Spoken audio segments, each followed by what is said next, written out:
পবিত্র ঈদুল ফিতরকে কেন্দ্র করে রাজধানী ঢাকা ও পাশের জেলা গাজীপুর থেকে গ্রামের বাড়ির উদ্দেশ্যে যাত্রা শুরু করেছে মানুষ। বাস টার্মিনাল এলাকায় ঘরমুখো যাত্রীদের ব্যাপক ভিড় দেখা গেছে।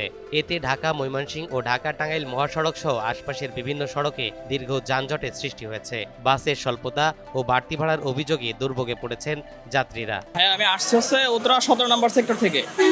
আমার এখানে ম্যাক্সিমাম নর্মালে ওই চান্দর আসতে 1 থেকে 1.5 ঘন্টা সময় লাগে।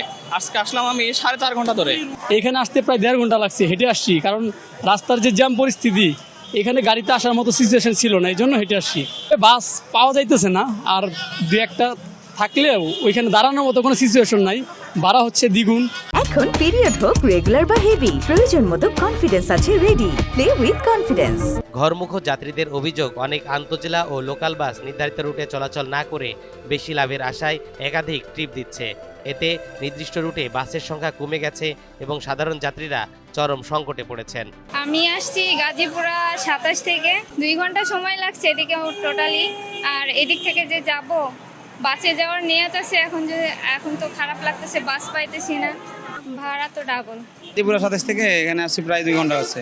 2 ঘন্টা হচ্ছে, আবার 1 ঘন্টা ধরে দাঁড়িয়ে আছি, পর্যন্ত কোনো গাড়ি পাচ্ছি না। বাসে যদি যাবো বলছি, বাসে ভাড়া চাইতে এসে ডবল।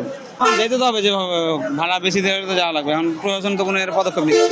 স্বাভাবিক সময়ে ঢাকা থেকে যেতে বাস ভাড়া 300 থেকে 500 টাকা হলেও সেখানে 700 থেকে 1000 টাকা নেওয়ার অভিযোগ রয়েছে।